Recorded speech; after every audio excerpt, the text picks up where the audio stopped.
हे सरकार काय डोळं झाकून बसलंय का? एकनाथ शिंदे साहेबांनी फक्त शब्द दिला, त्याला राज्य करते म्हणून बसलंय, उतरा खाली, तुमच्या लायक्या नाहीत. आमचा लढा हा फक्त आमच्या हक्कासाठी आहे आणि तो आमच्या संस्थापक मालकांच्या सोबत आहे. आम्ही जर काम करून जर मोबदला मिळत असेल, आज आमच्या मुलांचे लग्न होत असेल, तुमच्याकडे 7-7 लाख रुपये राहिले असेल, तर आम्हाला 4 लाख तर दिले पाहिजे लग्नाच्या टायमाला. आम्ही म्हणतो की यांचं पण नुकसान भरून निघलं पाहिजे आणि आमचं पण नुकसान निघलं पाहिजे. मुलांच्या सेफ्टीसाठी कोण थांबणार तिथे शाळेत? का प्रायव्हेट संस्थांसाठी काही नियम नाहीयेत का?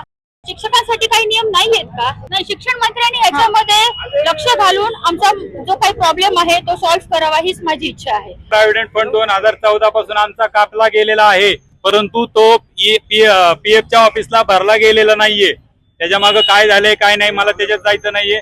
तो ऑफिसला त्वरित भरला जावा आणि त्यानंतर ज्या पण दरवेळी सॅलरीज होतील इथून पुढं, त्या महिन्याच्या एका विशिष्ट तारखेला, की जी तारीख आहे कन्फर्म, त्या तारखेला तो पगार आमच्या बँक खात्यामध्ये जमा व्हावा, एवढी आमची साधी आणि माफक अपेक्षा आहे. ह्याच्यामध्ये जर काही आमचं वावगं वाटत असेल तर तुम्ही तुमचं मत मांडू शकता. माझं मत मांडण्यापेक्षा काल आपला सरांशी जो विषय झाला होता, तर सरांनी असं पुटअप केलेलं आहे की ते आज उद्यामध्ये 1-2 सॅलरीज जमा करतील आणि त्याच्यानंतर टप्प्याटप्प्याने 20 फेब्रुवारी पर्यंत बऱ्यापैकी सॅलरीज कव्हर करायचा प्रयत्न करतील, असं सरांनी स्वतः बोललेले आहे ते.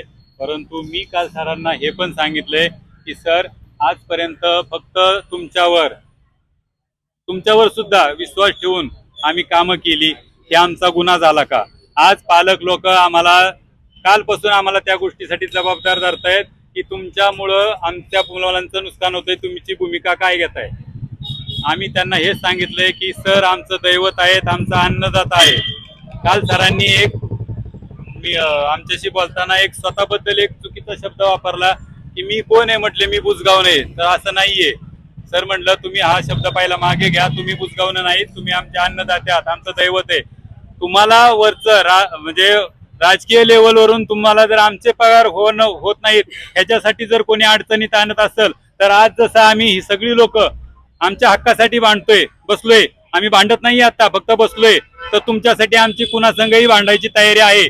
तो मग कितीही मोठा मंत्री असू द्या, कुठलंही सरकार असू द्या, आम्ही प्रत्येकाच्या विरोधात जाऊ. फक्त सरांनी आम्हाला सांगावं की ही व्यक्ती आणि ह्या खात्याने आम्हाला इथं अडवलंय. मी हे सरांना सरळ मेसेज दिलेला आहे. आणि जर तसं नसेल तर टप्पे करून जर देतायत ना, तर जोपर्यंत शेवटचा आमचा मेसेज वाजणार नाही ह्या टप्प्यातला, तोपर्यंत कुणीही नाही उठायचं, असं आमचं सर्वानुमते मॅडम ठरलेलं आहे. मी कुणीही नाहीये, मी बोलतोय हा प्रतिनिधी म्हणून बोलतोय. हे मत माझं नाहीये, हे उपस्थित सगळ्यांचं मत आहे का? म्हणजे थोडक्यात असं म्हणणं आहे की पूर्ण 11 महिन्याचे पगार, म्हणजे ज्याचे जेवढे पेंडिंग आहेत चालू महिने, त्याच्याशिवाय तुम्ही नाही. आणि दुसरी गोष्ट, पालकांनी एक गोष्ट आम्ही कालच आश्वासित केली की जर तुम्हाला वाटतंय की आमच्या सॅलरीच्या प्रॉब्लेम मुळे तुमच्या मुलांचं शैक्षणिक दिवसांचं नुकसान होते, तर आम्हाला शनिवार रविवारी सुट्टी असते, जी गव्हर्नमेंट हॉलिडे आहेत.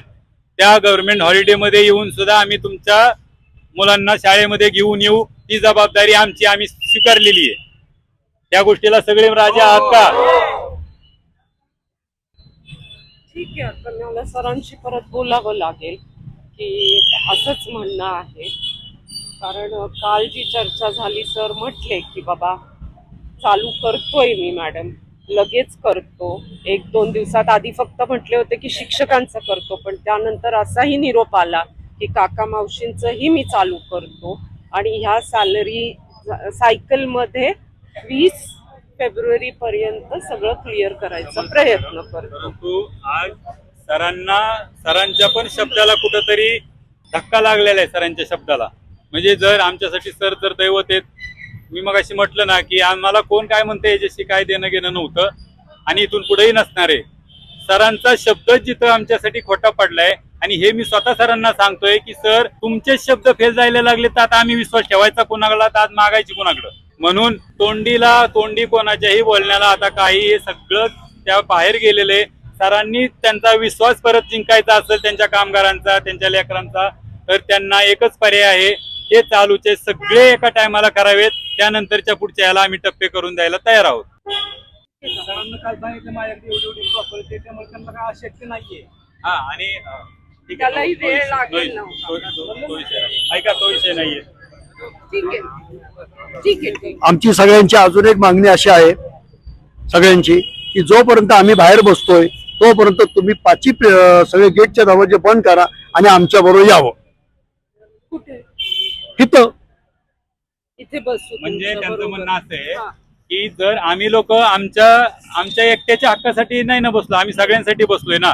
तर आज कालपासून काही ड्रायव्हर्स फोडायचं काम केलं, प्रत्येकाला वेगवेगळी आमिषे दाखवली, कोणाला दबाव तंत्र वापरलं आणि काही बसेस सुरू केल्या. तर त्यांनी त्यांच्या पद्धतीने ते मॅनेज विषय केला. परंतु आम्ही पहिली मिटिंग झालेली असताना की मी सुरुवातीपासून सगळ्यांना हेच सांगतोय की आपण ही अडचण 2012 पासून फेस करतोय. करेक्ट, आपण नाऱ्यात शाळा असल्यापासून ही अडचण फेस करतोय. तर आता आपल्याला लगे हातगायवर येता येणार नाही. मॅडम, सगळ्यांचं एक मत होतं की 2 जानेवारीलाच आपण आंदोलन करायचंय. फक्त मी तो आवाज सगळ्यांचा थांबवला का, तर विद्यार्थ्यांच्या आपल्या परीक्षा चालू होत्या. पालकांना कुठेही आपल्याला वेटीस धरायचं नाहीये, कारण ते उद्या विचारणार आहे तुम्हाला, तुमचे जर 15 महिने 11 महिने झालेले नाही तर तुम्ही आता जागे झाला का परीक्षेच्या काळात. कुणाचीही अडवणूक करायची नव्हती, म्हणून आम्ही ते 2 तारखेची 20 तारीख झाली. पण त्याच्यामध्ये सुद्धा 1.5 महिन्यापासून पत्रव्यवहार सुरू आहे, परंतु कसलीही ऍक्शन घेतली गेलेली नाही. त्यानंतर आंदोलना बसलो, त्या दिवशी आम्हाला अर्धा पगार झाला, दुसऱ्या दिवशी 1.5 पगार झाला, मावशांना त्यानंतर 2 दिवसांनी अर्धा झाला. हे अर्धा निर्धा म्हणजे काय समजायचं याला नक्की सांगा ना. जर 15 महिने 1.5 3 वर्ष 36 महिन्याचा पगार तुमच्याकडून येणं बाकी आहे आणि जर तुम्ही असा अर्धा निर्धा करून जर आम्हाला देणार असाल तर आम्ही काम का करायची, का आम्ही काम करतोय हाच प्रश्न पडलाय. आणि या पत्रकारांच्या माध्यमातून, मीडियाच्या माध्यमातून अजून एक माझा मोठा प्रश्न आहे, हा सरकारी यंत्रणेला प्रश्न आहे. कायदा सुव्यवस्था अस्तित्वात आहे का नाही, कामगार कायदा अस्तित्वात आहे का नाही, ह्याच्यावर मोठं प्रश्नचिन्ह आमच्या मनात उपस्थित झाले. की जर कायदा सांगतो की तुम्ही काम केलं पाहिजे तर कायद्याने हे पण सांगितलं पाहिजे की तुम्हाला पगारही मिळाला पाहिजे. जर 10-20 लोक ज्या ठिकाणी काम करतात अशा लोकांचा PF कापणं, प्रॉव्हिडंट फंड कट होणं हा कायद्यात तरतूद आहे. मग आम्ही तर 8-9 हजार लोक आहे, आमचा कुठल्या आधारावर प्रॉव्हिडंट कापायचा बंद केलाय. आम्हाला इथून गेल्यानंतर, आमची रिटायरमेंट नंतर असेल, आम्ही काम सोडून गेल्यानंतर असेल, कारण अशीच परिस्थिती चालू राहिली तर आम्हाला शेवटी कामच सोडून जाण्याशिवाय पर्याय नाहीये. मग आम्ही घरी गेल्यानंतर त्या प्रॉव्हिडंट फंडच्या जीवावर तरी कमीत कमी 2 घास खाऊ शकतो. मॅडम, आमचा प्रॉव्हिडंट फंडच कापायचा बंद केलाय. हे सरकार काय डोळं झाकून बसलंय का? माझा सरळ त्यांना प्रश्न आहे, तुम्ही करताय काय? कामगार कायदे अस्तित्वात आहेत का नाही, का कशाला खुर्च्या अडवून बसलाय? नसतील तुम्हाला ते उपाय करायचे तर खुर्च्या खाली करा. हा सरळ माझा सिंपल प्रश्न आहे. कशासाठी या गोष्टी चालल्यात? अहो 2012 पासून ही परिस्थिती चालली आहे. सगळे राजकीय पुढारी सुद्धा बागायची भूमिका घेत आहेत. मी स्वतः हे आजचं आंदोलन सोडा, मी 2.5 वर्षापूर्वी सासवडला सत्कार घ्यायला, एकनाथ शिंदे मुख्यमंत्री पदाचा सत्कार घ्यायला आले होते. मी स्वतः त्यांच्या हातात पत्र दिले की सिंहगडच्या विषयामध्ये लक्ष घाला, आमची संस्था अडचणीत आली, आम्हाला थकीत पगार मिळत नाहीयेत, लॉकडाऊन पासूनचे आमचे थकलेत. फक्त शब्द दिला मॅडम, एकनाथ शिंदे साहेबांनी फक्त शब्द दिला की मी लक्ष घालतो ह्याच्यामध्ये. त्यांच्या हातात पत्र दिले. अजून काय करायचं वेगळं? का तुम्हाला हे अपेक्षित होतं की हा एवढा पेट व्हावा किंवा हे आंदोलन एवढं उग्र व्हावं किंवा लोकांनी फाशी घेण्यापर्यंत विषय झाले? आता हेच बघायचंय त्यांना सुद्धा. कशाला राज्य करते म्हणून बसलाय तिथं? उतरा खाली, तुमच्या लायक्या नाहीत, रस्त्यावर व्हा, बसू नका त्या खुर्चीमध्ये. प्रत्येक जो पुढारी, तिथं कुणीही राजकारण करायला येणारा नाहीये. जो राजकारण करायला येणं त्यांनी बाहेरचा रस्ता धरायचा. आमचा लढा हा फक्त आमच्या हक्कासाठी आहे आणि तो आमच्या संस्थापक मालकांच्या सोबत आहे. त्याच्यावर निर्णय काय काढायचा आहे त्यांनी काढायचा आहे. मॅडम तुम्ही ऐका ना, तुम्ही गेट आहे ना, ऐका ना, गेट आहे ना खरंच बंद करा प्लीज.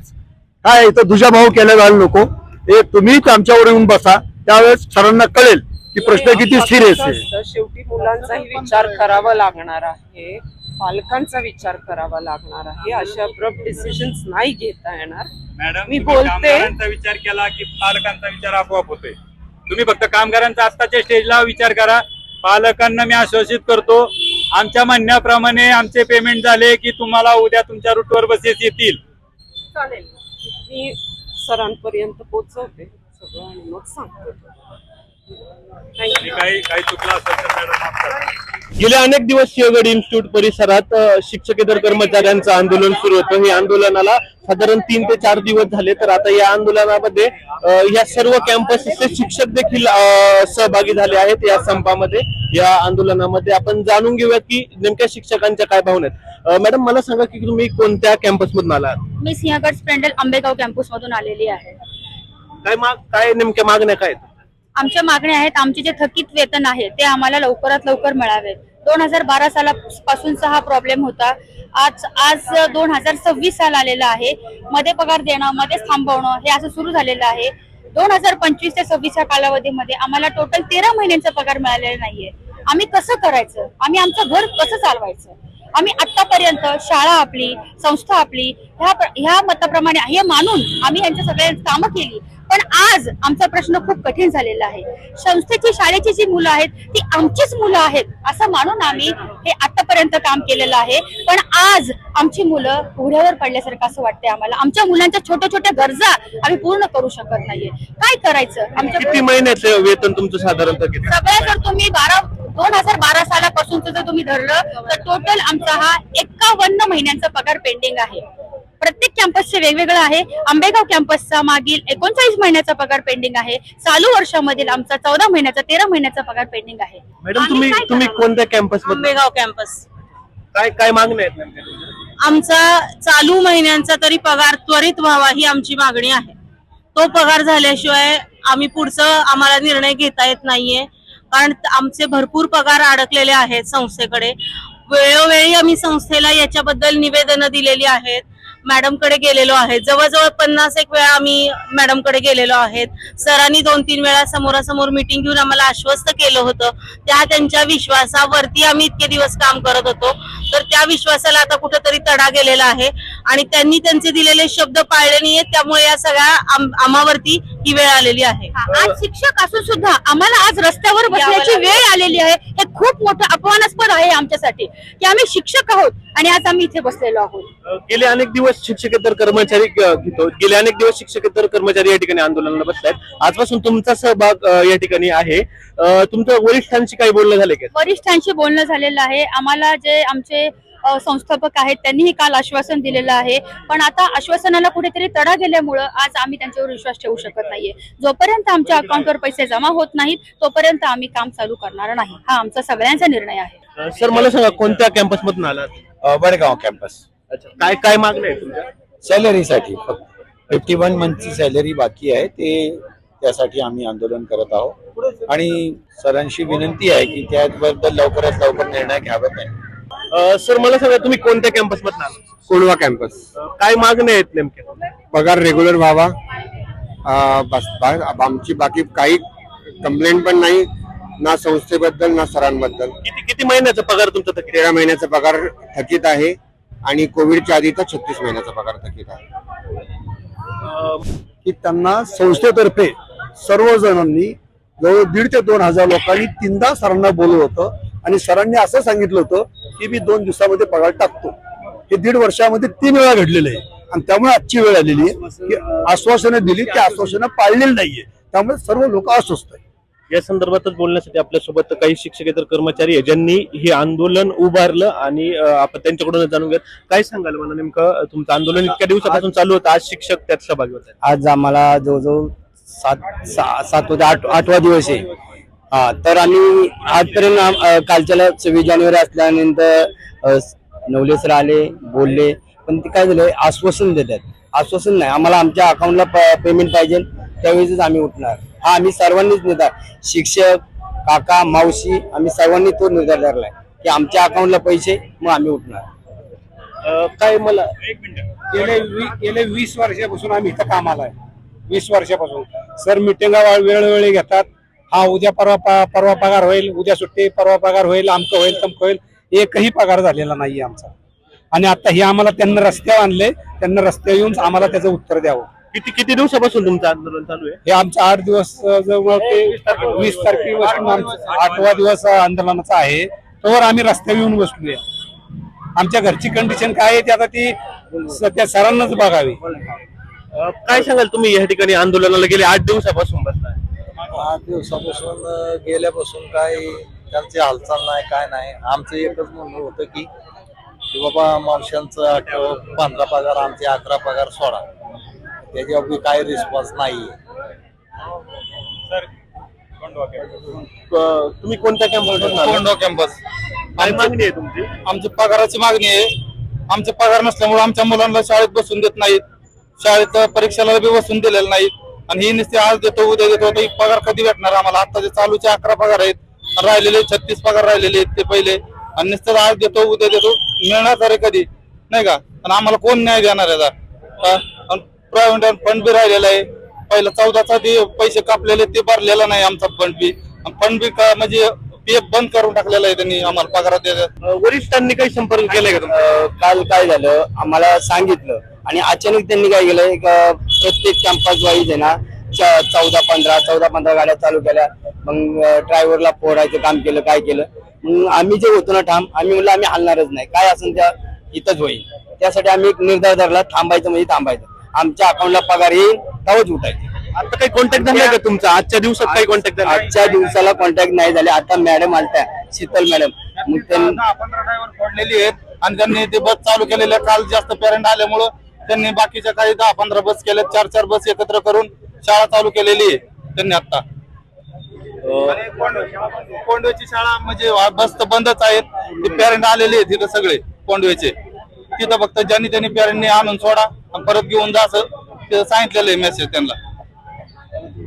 आम्ही जर काम करून जर मोबदला मिळत नसेल, आज आमच्या मुलांचे लग्न होत असेल, तुमच्याकडे 7-7 लाख रुपये राहिले असेल, तर आम्हाला 4 लाख तर दिले पाहिजे लग्नाच्या टायमाला. तुम्ही 1 रुपया सुद्धा देत नाही. कसं आम्ही लग्न करणार? कशी संस्थेत 20 वर्ष आम्ही काम केले, आम्हाला 50,000 एकदम पगार दिलेला नाही. स्टार्टला 2,000 पगार आम्ही काढले, तेव्हा आम्ही 40,000 वर पोहोचलो.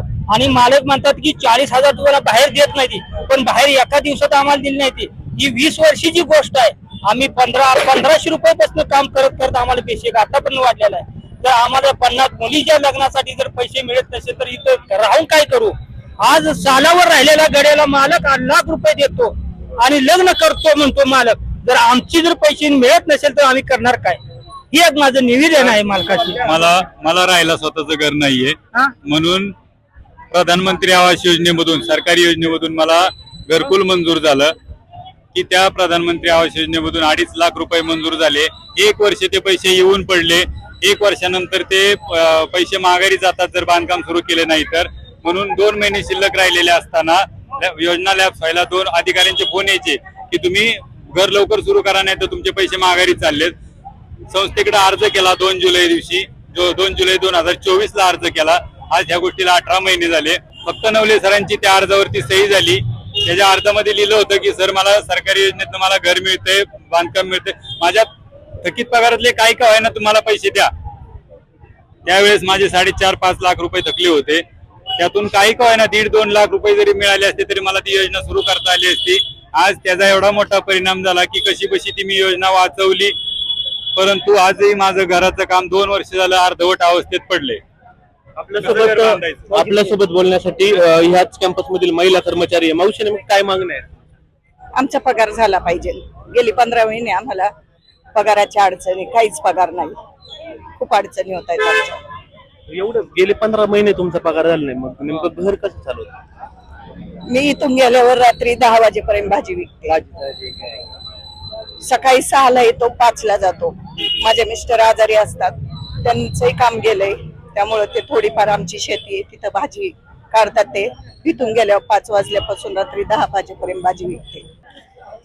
सिंहगड इन्स्टिट्यूट मध्ये गेल्या 8 दिवसापासून सुरू असणाऱ्या आंदोलनाचा फटका विद्यार्थ्यांना बसतोय अशी प्रतिक्रिया पालकांची आहे. आपण जाणून घेत काही या संदर्भात बोलण्यासाठी आपल्यासोबत काही पालक वर्ग आहेत. मला सांगा, या ठिकाणी गेल्या 8 दिवसापासून आंदोलन सुरू आहे, तर नेमके पालक म्हणून तुमच्या काय भावना? पालक म्हणून असं माझी भावना आहे की कारण आम्ही पैसे देतो सर्वांना, तर ह्यांना पेमेंट का करत नाही? ह्यांना पण पेमेंट करण्याची आवश्यकता आहे. कारण एका हाताने टाळी वाजत नाही, दोन्ही हाताने टाळी वाजते.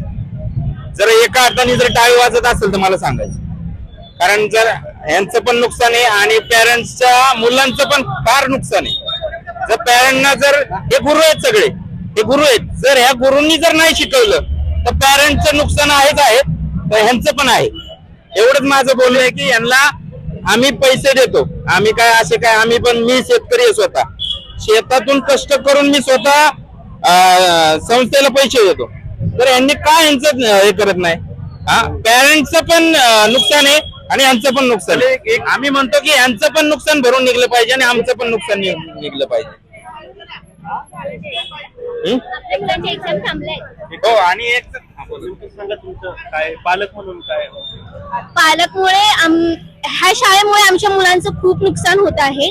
आम्ही फिया वेळेवर भरतो तरी सुद्धा मावशी लोक, काका लोक, टीचर्स लोक ह्यांना पेमेंट वेळेवर का होत नाहीये. आणि आज आमच्या मुलांच्या एक्झाम अर्धवट थांबवलेत, 3 पेपर झालेत, 3 पेपर थांबवलेत. असं का आणि पुन्हा कशामुळे हे सगळं होते. आणि आज मुलांना शाळेत पाठवलेले जे पॅरेंट्स लोक शाळेत सोडायला येतात त्या मुलांनाच फक्त शाळेत पाठवले, व त्यातले बी जे 45 टीचर आहेत त्यातले फक्त 10 टीचर शाळेत आलेले आहेत. त्यातले बी आम्ही मुलांची सेफ्टी कशासाठी ठेवायची की बाबा आमच्या मुलांना उद्या काय झालं शाळेत तर काय करायचं आम्ही, की बाबा आता 10 शिक्षक आहेत त्यातले मावशी सुद्धा नाही आहेत. जर त्यातले निम्मे जर मावशी सुद्धा नाही आहेत तर मुलं कुठं सांभाळणार. तर टीचर असं म्हणतात की तुम्ही त्यांच्या बरोबर थांबा. जर त्यातले घरी 2 पॅरेंट्स जर कामाला जात असतील तर मुलांच्या सेफ्टीसाठी कोण थांबणार तिथे शाळेत. गेल्या 8 दिवसापासून हे आंदोलन सुरू आहे, तुमच्या मुलांचं किंवा आपल्या मुलांचं नुकसान होतंय, तर तुम्ही जे संस्था चालक आहेत त्यांना काय सांगाल की नेमकं काय. सर त्यांनी लवकरात लवकर हे सिस्टम, आणि त्या म्हणतात की 2 महिने अजून सुद्धा तुम्ही थांबा. जर उद्या हा जो प्रॉब्लेम अजून जर पुढे वाढत गेला तर आम्ही काय करायचं. तर आपण पाहिलं की या ठिकाणी पालकांच्या देखील प्रतिक्रिया योग्य आहेत. त्या फीज भरतात शाळेच्या, ते पैसे देतात संस्थेला, मग यांचे पगार, कर्मचाऱ्यांचे पगार वेळेवर का होत नाही असा देखील प्रश्न या ठिकाणी पालक विचारतायत. आणि आमच्या मुलाच्या शैक्षणिक नुकसानाला नेमकं जबाबदार कोण हाही प्रश्न पालक विचारतायत. 51 महिन्याचे पगार रखडलेले आहेत. फक्त संस्थेवरचा विश्वास आहे म्हणून आम्ही फक्त आतापर्यंत आश्वासनं मिळत गेली, आज करतो, उद्या करतो, परवा करतो, या आश्वासनावर आम्ही जवळजवळ खूप दिवस काढलेले आहेत. पण आता थांबणं शक्य नाही, कारण आम्हाला पण आमचे संसार आहेत. किती दिवस थांबायचं, सगळी महागाई वाढलेली आहे. दुसरी गोष्ट म्हणजे सॅलरी नसताना सुद्धा आम्ही अत्यंत प्रामाणिकपणाने आमची सगळी कर्तव्य बजावलेली आहेत. कुठेही त्याच्यामध्ये ढासळलेलापणा झालेला नाही. त्याच्यामुळं त्याची खरोखर खबरदारी सरांनी घ्यावी. मुलांचं कुठेही याच्यामध्ये नुकसान झालेलं नाही असं कुठल्याही टीचरांनी करणं शक्यच नाही, कारण हे प्रोफेशनच वेगळं आहे. त्याच्यामुळं ती पण खबरदारी सर्वांनी घ्यावी. त्याचबरोबर हे सगळ्या गोष्टी ज्या आहेत त्या नाईलाजास्तव आम्हाला कराव्या लागतात. आम्हाला संस्थेच्या विरोधात काही करायचं नाहीये, पण आता आम्हाला त्याच्याशिवाय दुसरा मार्ग नाहीये. हे नाईलाजास्तव आम्हाला करावं लागतंय, असह्य झालेलं आहे सगळ्यांना हे सगळं. त्याचबरोबर सरांनी लवकरात लवकर क्रेडिट करावेत. आम्ही लगेच कामावर रुजू होऊ. आश्वासन नकोय, क्रेडिट करा. दिसले पाहिजेत खिशात पैसे, क्रेडिट झाले पाहिजेत, एवढीच आमची नम्र विनंती आहे. अधिकारी वर्गाकडे गेल्यानंतर आम्हाला तिकडचे अधिकारी वर्ग म्हणतात की तुमची प्रायव्हेट संस्था आहे त्याच्यात आम्ही काही दखल घेऊ शकत नाही. का प्रायव्हेट संस्थांसाठी काही नियम नाहीयेत का? शिक्षकांसाठी काही नियम नाहीयेत का? शिक्षकांना असंच वाऱ्यावर सोडून दिलेलं आहे का? हा मला सरकारला, ह्या गव्हर्नमेंटला माझा प्रश्न आहे हा, की त्यांनी का आम्हाला त्यांच्या नियम फक्त आमच्यासाठीच आहेत का, सामान्य जनतेसाठी? दुसऱ्यांसाठी नाही आहेत का? नियम हे सगळ्यांसाठीच आहेत ना, त्यांनी पण सॅलरी कराव्यात ना. कायदा हे सांगतो का की तुम्ही शिक्षकांचे 14 महिन्यांचे 39 महिन्यांचे पगार थकीत करावेत, त्यांच्याकडनं तशीच कामं करून घ्यावी असं सांगतोय का कायदा? हा माझा प्रश्न आहे. गेल्यानंतर आम्हाला त्यांनी पण तिथे न्याय द्यायला पाहिजे. आमच्या काही ज्या डिमांड आहेत त्या ऐकून घेतल्या पाहिजे. त्या ऐकून पण गेल्या तयार नसतात तिथे. आम्हाला म्हणतात तुमची प्रायव्हेट संस्था आमच्या अखत्यारीत नाही, हे असं का म्हणतात आम्हाला? कामं सांगतो मात्र त्यांची गव्हर्नमेंटची कामं, इलेक्शन कोणीच उत्तर द्यायला तयार होत नाही. नेहमी प्रत्येकाकडे गेले की प्रत्येक जण टाळाटाळ करतोय. कोणीच याच्यावर ठोस असं उत्तर आम्हाला मिळत नाहीये, म्हणून ही आज वेळ आलेली आहे. नाही, शिक्षण मंत्र्यांनी याच्यामध्ये लक्ष घालून आमचा जो काही प्रॉब्लेम आहे तो सॉल्व्ह करावा हीच माझी इच्छा आहे. आमच्या सर्वांच्या वतीनं मी सांगते, आंबेगाव, वारजे, कोंढवा, वडगाव ह्या सगळ्या कॅम्पसच्या वतीनं मी हे सांगतेय की सरकारने ह्याच्यामध्ये लक्ष घालून हा आमच्या संस्थेचा जो काही प्रॉब्लेम आहे तो सॉल्व्ह करावा. आमची मुख्यमंत्र्यांपर्यंत आमची पत्र गेलेली आहेत, पण त्याच्यात कोणीही हस्तक्षेप, कोणीही काहीही केलेलं नाहीये किंवा आम्हाला लेखी काही दिलेलं नाहीये. त्यांनी वारंवार आम्ही पत्र दिलेले आहेत, प्रत्येक अधिकाऱ्याला पत्र दिले, पण त्याची दखल कुठेही घेतली गेली नाही. मुख्यमंत्र्यांपर्यंत आम्ही हे पत्र पाठवले, पण का दखल प्रायव्हेट संस्था आहे, इथं आम्ही काही करू शकत नाही. जिल्हाधिकारी, परत कामगार आयुक्त, पोलीस स्टेशन, मुख्यमंत्री, दोन्ही उपमुख्यमंत्री, शिक्षण मंत्री या सर्वांपर्यंत ना लेटर गेल्यात, त्यांचे आम्ही पोच वगैरे घेतल्यात, ईमेल केलेले आहेत. नवले सरांना पण तेच केलेले आम्ही. कोणीही पण एकही त्याच्यात प्रश्न उत्तर आम्हाला दिलेलं नाही. त्याच्यावर कुठल्याही अधिकाऱ्यांनी, आमच्या संस्थेच्या अधिकारी पण आम्हाला असे टाळाटाळ करतायत. त्यांनी सुद्धा एकही उत्तर आम्हाला दिलेलं नाही. पगारा व्यतिरिक्त आमची या संस्थेबद्दल कुठलीही तक्रार नाहीये. आम्हाला इथे कधी कुठल्या प्रकारचा त्रास, हॅरेसमेंट काही झालेलं नाहीये. आमची संस्था ही खूप नावाजलेली संस्था आहे. या संस्थेसाठी आम्ही जीव ओतलेला आहे. फक्त एवढीच मागणी आहे. आमची डिमांड, आमचे पगार फक्त आम्हाला मिळावेत. बाकी काहीही वर्ष झाले आम्ही इथे काम करतोय. आम्ही संस्था कशी उभी राहिली हे पाहत आलेलो आहे. आम्हाला काही दुसरं कंप्लेंट नाहीच आहे.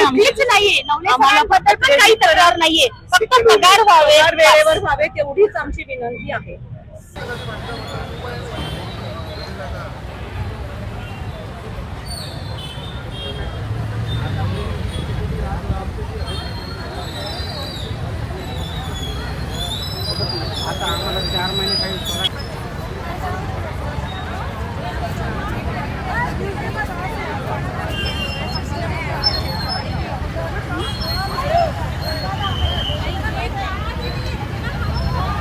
तर आपण या ठिकाणी पाहिलं की गेल्या 8 दिवसापासून हे जे आंदोलन सुरू आहे ते फक्त त्यांच्या माफक मागण्या आहेत की त्यांना त्यांच्या कष्टाचे पैसे मिळावेत, जे काम केले त्याचा पगार त्यांना मिळावा. कोणतेही ऍडव्हान्स त्यांना नकोय, कोणतेही अधिकचे पैसे त्यांना नकोय, त्यांना फक्त त्यांच्या कष्टाचे पैसे हवेत. आता लक्ष लागलंय ते वरिष्ठांनी या प्रश्नाकडे लक्ष देण्याची गरज आहे. कॅमेरामन अमित पारकेसह मी प्रथमेश तांबे, पुणे लोक.